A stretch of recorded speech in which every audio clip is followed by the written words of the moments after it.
friends, this week the world was treated to a spectacle. Very rare was such a spectacle stage. A prime minister, a Jew, was accorded the honor given to royalty. I mean, it made our hearts surge with pride to see a packed house of Congress and the Senate listening to a message well delivered, respectfully, given decisively. It was wonderful. Actually, if you listen to some of the political pundits, it was well received. And they said all kinds of wonderful things. He spoke, he had a commanding presence, he was logical, he was humorous, he was respectful. So after all of that, why am I so disturbed? Why am I anxious about a well-delivered speech in Congress? Well, I'll tell you why, and I'll introduce it with a story that I'm reminded of. When I was a kid growing up, they told the story of a very wise rabbi who was a judge. And one day, two people come in front of him. And Ruvain says to the rabbi, "Rabbi, this man Shimon took a loan from me. He owes me $500 and refuses to pay. Rabbi, tell him the law." Rabbi looks at Shimon. He happens to know him as a congregant. He says, "Shimon, you're an honest individual. Why don't you want to pay back the loan?" He says, "Rabbi, I have 4 good reasons." What are they? Reason number 1, I never took the loan. As a matter of fact, this man asked me to walk into your home to accompany him. I had no idea he was going to fabricate this story that I borrowed from him $500. It's just simply not true. The rabbi says, "That's a very good reason. You have other reasons?" He said, "Yes. Second reason, everyone that knows me knows that when I take a loan, I never take more than $100. I always want to make sure that I could pay back. Now, do you think I would break my usual and take $500? The rabbi's listening. Now, what's your third reason? He said, "The third reason, look at this guy, Mr. Ruvain. Just examine him. Does he strike you as the type of a person that would give a loan?" And the rabbi is holding his head and he says, okay, finally, tell me your 4th reason. He says, "Rabbi, the whole thing is irrelevant. I already paid him back last week."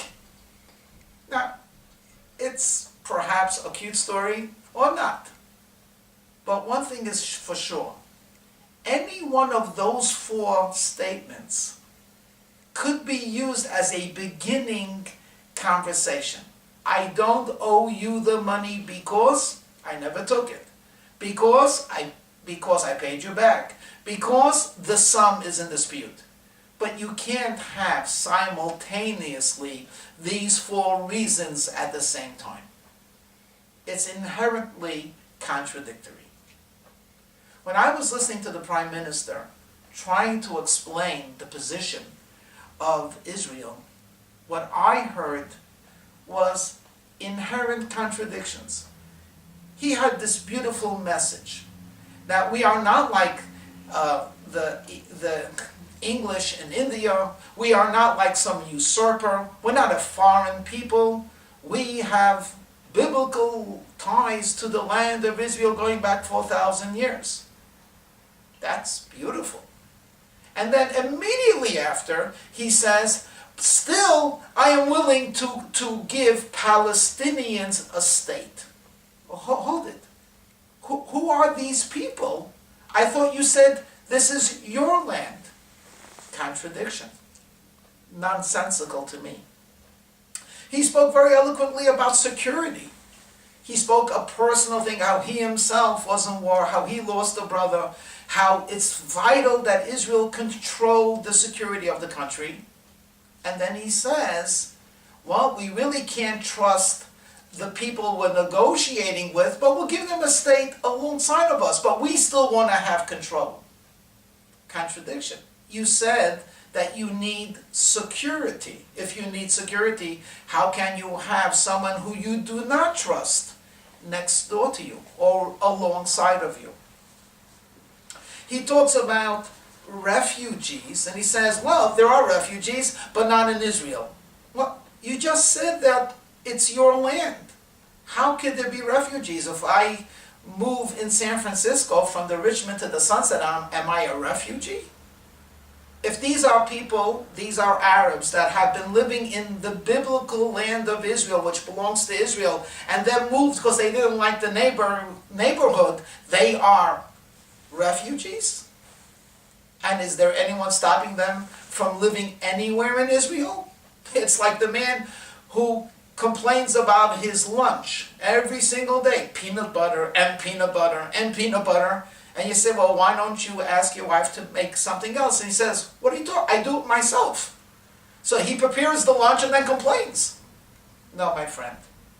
This was a very disturbing speech to me, at least. Why? Because there's a difference between truth and falsehood. A lie is only worthwhile if people believe it.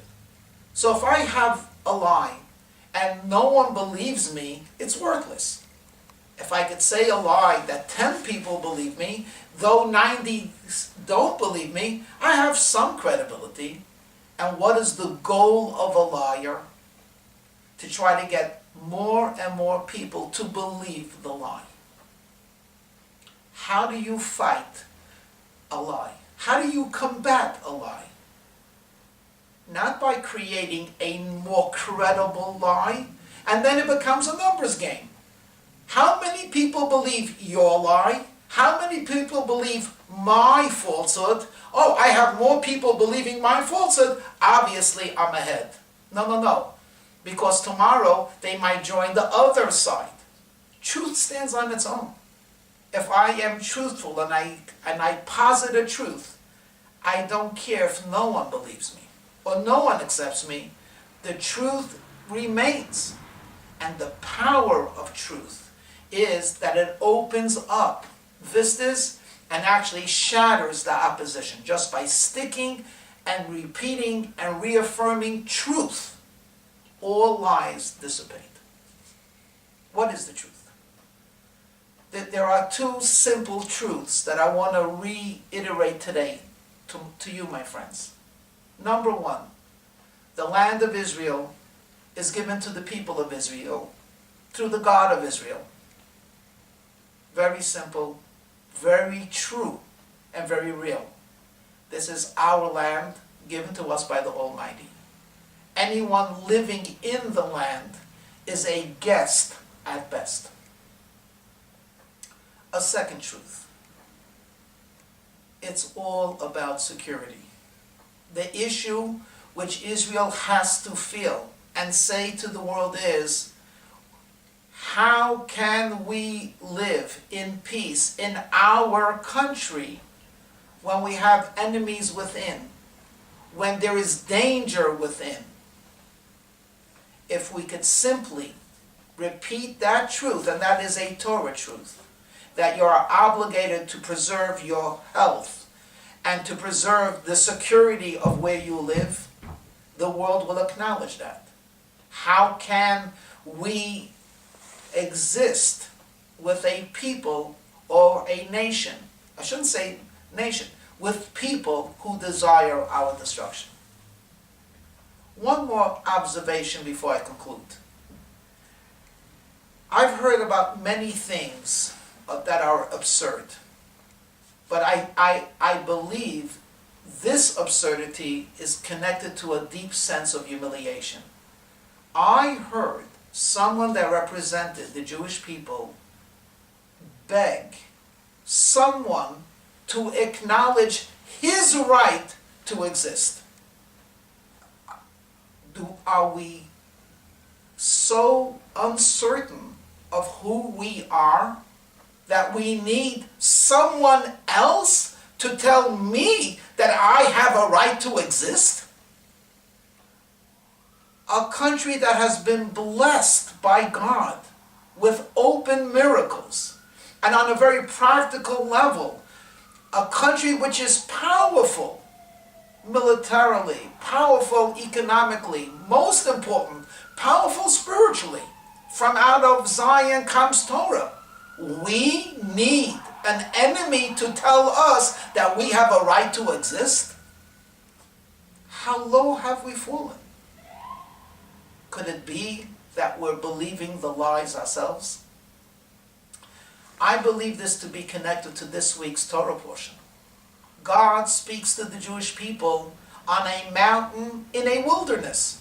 And I think to myself, why a wilderness? Bahar Sinai, Mount Sinai, in the mountain, in the wilderness of Sinai. And only perhaps, I suggest, the Torah is truth.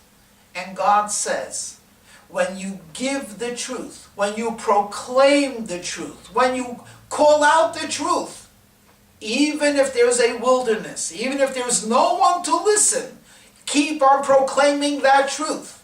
Because with the proclamation and the dedication to truth, the world will listen.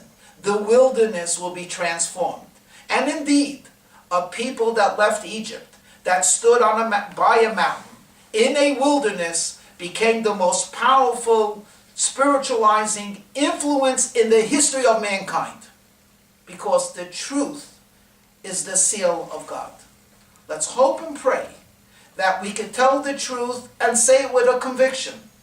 When we walk and when we talk, we represent the Almighty God Himself. And with this attitude, without a doubt, we will create a climate of wholesomeness, of truthfulness, and most of all, of peace. I close with the traditional blessing. Shabbat Shalom.